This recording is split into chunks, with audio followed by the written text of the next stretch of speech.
gue tuh paham banget di posisi ini karena ya nyambung mungkin ke tadi ya yang gue bilang tentang apa namanya yang couple menikah dan lain-lain.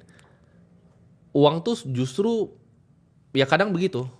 Lu ketika lu nggak punya uang, lu tuh direndahin orang, dicemooh. Dulu ya gila, gue gedor door to door bro ke kafe-kafe. Gue masih di daerah sini dekat BSD Gading Serpong. Gue keliling, gue tawarin mau nggak stainless straw, gue mau nggak stainless straw, beli jadi beli bulk kan, biar mereka bisa beli, kasih customernya beli lagi kan. Itu bahkan kayak gue ngobrol sama staffnya bro, sombongnya minta ampun, gue minta manajer aja, gue nggak ladenin. Itu gue masih inget tuh kafe, tapi udah banyak kan bangkrut kafe-kafe. Kalau masih ada itu gue beliin satu-satu kafenya gue beliin. Terus gue taruh sedotan depan itu.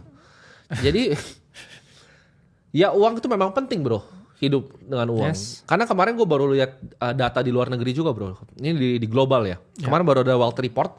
Nomor 1 sumber perceraian itu uang, finansial. Nah kalau dari lu sebagai orang yang ibaratnya beristri, dan baru punya anak, menurut lu seberapa penting finansial itu? Ya cukup penting, karena memang orang hidup nggak jauh dari masalah ya. Kamu pun kaya juga tetap punya masalah juga. Tapi dari derajatnya saya lihat masalah karena finansial tuh paling nggak enak. Betul. Karena itu akan, terutama kita ya dari perspektif laki-laki ya, itu akan menimbulkan suatu pertanyaan apakah kita orang yang kompeten atau tidak. Ya betul. Mungkin masalah bisa hampir semua cowok bro nggak mau digituin. Ya betul. Itu nerakanya laki-laki ketika satu kita dipertanyakan kompetensi kita. Dan apalagi kita hidup di zaman modern ya. Mungkin kalau dulu di zaman purbakala ya, laki-laki itu ototnya bro. Yang kuat ya, bisa bawa tombak, berburu. Setuju. Itu yang di sini ya. Kalau sekarang nggak perlu berburu, tinggal pesan Gojek, Holiko kan, beli steak gitu. Betul. Kan.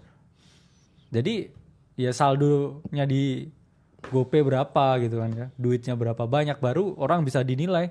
Jadi pedang orang zaman sekarang itu bukan tombak sama ototnya, tapi uang. Betul. Ya. Jadi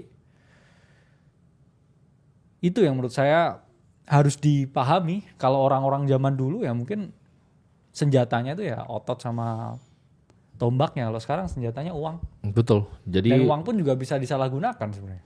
Betul. Tapi kalau orang nggak punya uang ya gimana? Apalagi kalau orang udah punya anak ya itu perspektifnya beda lagi.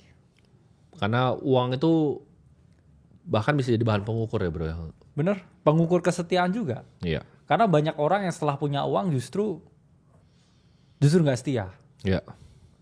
Just ketika udah punya banyak uang, ketika awalnya nggak punya duit karena dia nggak punya opsi, jadi setia. Ketika punya duit, punya banyak opsi, duitnya, punya opsi, jadi nggak setia. Gitu. Karena kan saya setuju satu hal ya, kesetiaan itu diuji bukan ketika kita nggak punya pilihan, tapi kesetiaan itu diuji ketika kita punya pilihan. Karena kan kita bisa memilih dong. Tapi kalau kita tetap memilih tentang satu hal atau satu orang ya berarti kita setia. Jadi orang jangan salah bro, ada yang bilang, oh saya ini cowoknya orang yang setia. Karena gak ada yang mau sama lu, cuma satu yang mau. Betul. Tapi kalau semua orang mau sama lu, terus lu tetap pilih orang itu ya lu setia. Itu gambar, gue gak suka gambar kan? kayak gini bro. Misalnya ada cowok nih bilang, oh saya setia. Iya lu cuma bisa belanja di toko pisang, ya lu sukanya pisang lah. Tapi kalau lu pernah lihat toko buah, ada apel, ada pisang, ada jeruk. Tapi lu tetap pilihnya pisang, itu baru setia. Kalau lu cuma datang ke toko pisang nih, semuanya pisang, lu bilang, saya suka pisang ya, lu cuma bisa beli pisang anjing. Kalau tokonya tuh ada toko buah, ada steak, ada ini, terus lu kayak enggak, saya sukanya pisang. Nah itu lu baru sukanya pisang. Itu pun juga sebenarnya contoh ya dengan, saya pernah melakukan penelitian nih, misalkan ya, ada suatu pom bensin bro, ya di suatu daerah. Nah, orang di sekitar daerah tersebut yang selalu repurchase atau beli di pom bensin tersebut, itu diukur tingkat brand loyalty-nya. Jadi karena repurchase-nya tinggi, orang beli terus, itu diukur tuh brand loyalty-nya tinggi atau enggak. Ternyata sebenarnya enggak tinggi. Tapi kenapa kok orang tetap beli di situ? Jawabannya hanya karena ada satu toko bensinnya di daerah dia. Jadi mau nggak mau dia harus setia ke situ karena dia nggak ada pilihan lagi buat beli. Setuju. Itu contohnya ya. Kalau misalkan di situ ada 5 pom bensin, ya orang paling pilih yang lainnya. Bisa Padahal di pindah-pindah. situ di tempatnya ya orangnya mungkin ya pom bensinnya kasar, pelayanannya lama. Tapi orang tetap beli, tetap repurchase karena cuman itu di daerah situ. Di situ. Iya. Jadi bukan karena dia loyal atau puas sama produknya karena udah nggak ada pilihan. Itu kayak pengalaman gue ke Blitar tuh. Iya. Emang cuma itu. Cuma satu ya pom Cuman bensinnya. itu pom bensinnya. Ngantrinya yang cuman itu. Tapi ngantrinya unik sama motor semua, nggak ada mobil di sana. Iya.